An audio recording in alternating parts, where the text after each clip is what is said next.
everyone, Susan Storm here, and today we are going to be exploring INF intelligence. As an INFP, have you ever felt like your mind just works differently than others? Like you find random connections and patterns that other people miss? Today we're diving into the unique intelligence of your personality type, the INFP personality type. While often stereotyped as dreamers or poets, INFPs actually have a deep and powerful form of intelligence that's often overlooked in type descriptions. Today, we're going to explore how INFPs comprehend people on a deep level, their love of metaphors and abstract thinking, their unique learning style, and even where they rank in intelligence tests. If you're an INFP, drop a comment below with what you resonate with most. I'd love to hear your thoughts. As far as who I am a certified MBTI practitioner, as well as the founder of a website called psychologyjunkie.com, where I've written over 1,000 articles about the 16 Myers-Briggs personality types. You can check that out after you're done with this video.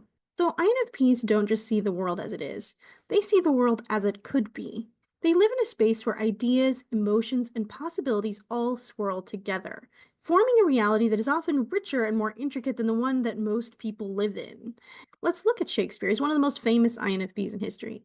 His works weren't just about storytelling, they were layered with metaphor, with double meanings, and a deep exploration of human nature, both the good and the bad. INFPs have a knack for this.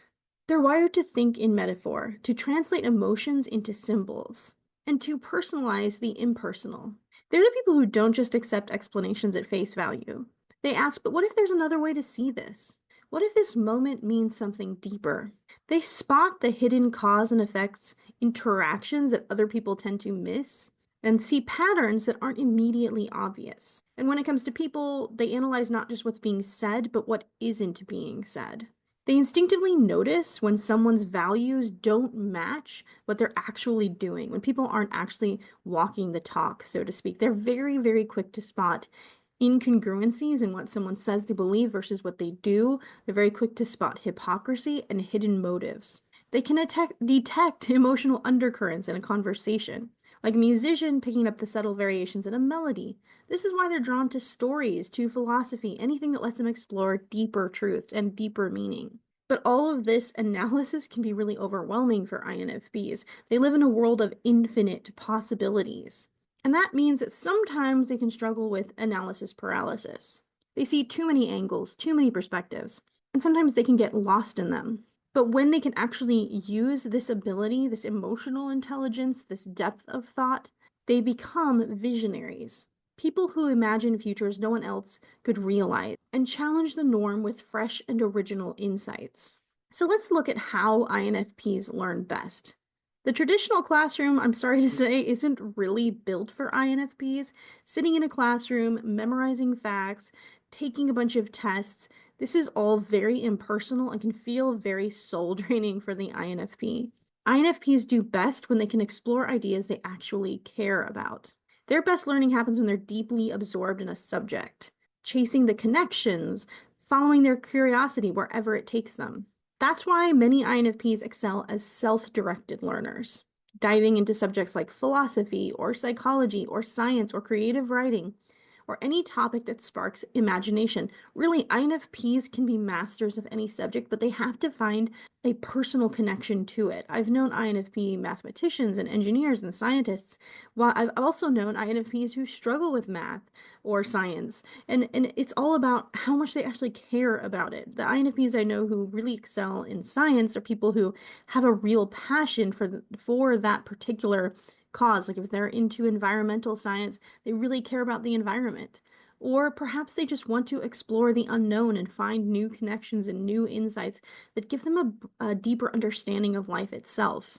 So INFPs don't just collect information, they actually connect it. They look for connections. Their minds work in broad strokes, looking first at the big picture and the overall meaning, and then later they fill in with details. Facts aren't interesting unless they connect to a bigger picture, unless they have meaning as well.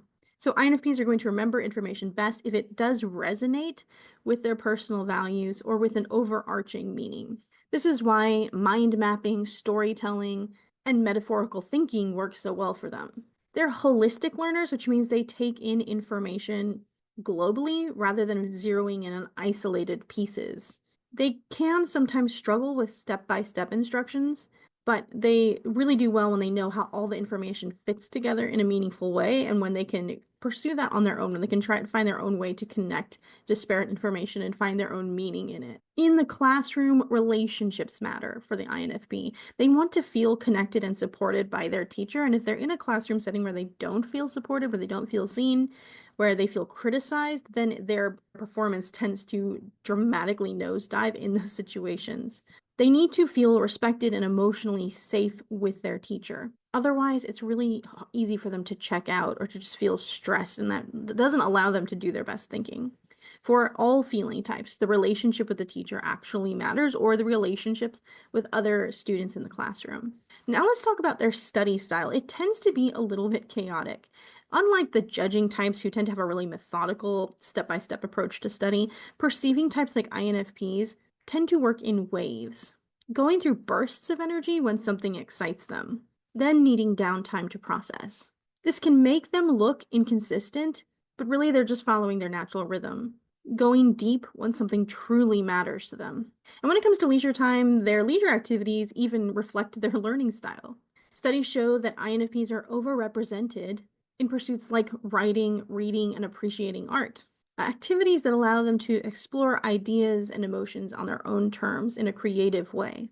If you were to ask an INFP how smart they are, you might get a long-winded response on how intelligence is really subjective and should be measured in different ways.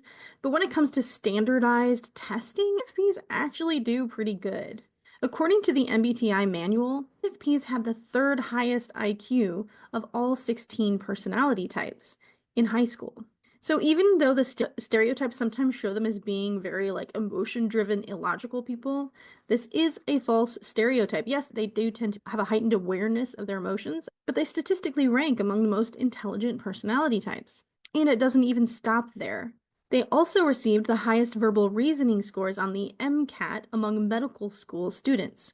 So if you're an INFP and you've ever felt like school was just stifling, and maybe you weren't intelligent enough, just know that the numbers say otherwise. Now, I'm someone who understands also that some people work well under pressure, the pressure of tests, and other people don't.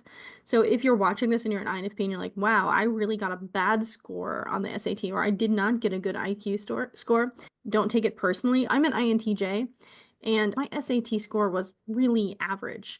And it was below average on math because at the time I took it, I was really stressed out, and I tend to get overwhelmed when there's like a time crunch on a test. So these test scores aren't always indicative of your intelligence, but it is interesting to note that INFPs do, on average, perform so well on the SAT and on the IQ. Of course, this doesn't mean that INFPs are universally great at every single subject. Many of them struggle with very rigid logic-driven focuses, like math, unless they can connect it to something personally meaningful. But when it comes to conceptual awareness, abstract thinking, and deep analysis, then INFPs really stand out. Studies also show that INFPs have a general advantage in foreign language learning. I know so many INFPs who are polyglots who know several languages and are constantly trying to learn different languages. I think words are just so important to them. And that came up again and again. If you get this MBTI manual, which I'm showing you right here, I know it's like really dog-eared and old, but it really goes into detail on the types and what tends to drive them, is particularly in education. And one thing that comes up over and over again with INFPs is how interested they are in words and the meaning of words and how interested they are in reading and writing. And because of this, they're interested not only in their own language, but other people's languages and other people's cultural customs and the way other people live life. They're very curious about different cultures. I know so many INFPs who are interested in anime or foreign films, films that take them to another place and get them in someone else's shoes from another culture. And historically, some of the most influential thinkers, writers, and visionaries were INFPs, people who didn't just accept knowledge at face value, but transformed it into something really original and meaningful. People like William Shakespeare, or even the author of the Winnie the Pooh stories, A. Milne, George Orwell, C.S. Lewis, Edgar Allan Poe, John Milton, Vincent van Gogh. Bjork, Tori Amos. I mean, the list goes on and on. So now let's talk a little bit about what INFPs do when they're not busy analyzing life's mysteries. Studies show that INFPs are overrepresented in choosing writing as a preferred leisure time activity. Whether it's poetry, journaling, or crafting fantasy worlds, writing is often second nature to them. They're also drawn to artistic expression, appreciating music, film, literature, theater on a deep emotional level. But they don't just consume art, they live to interpret it. If they watch a movie with you, they want to discuss it afterwards. They want to take it apart and find the meaning in it. If they read a book, they want to talk about their favorite characters with you. An INFP isn't just enjoying art, they actually want to decode it, finding hidden meanings and personal resonance in everything that's happening. This is why music is often so important to them. A song isn't just background noise, it's a portal into a specific mood, memory, or feeling. INFPs often build entire inner worlds around the music that they love, using it as a way to explore emotions or experiences that they can't quite put into words. Another type of intelligence that INFPs really have in spades is intrapersonal intelligence. Intelligence is all about understanding yourself, your motivations, your strengths, your weaknesses.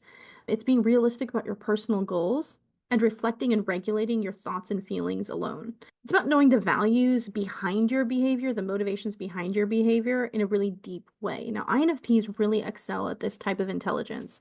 They tend to be highly self-aware, very conscious of their values, their motives, the things that are driving them. They're on a constant quest for personal meaning, inner honesty, inner harmony, congruency in their choices and beliefs and their values. If they say they believe something, they're going to really push themselves to follow through on their beliefs and not bend based on peer pressure or what society says.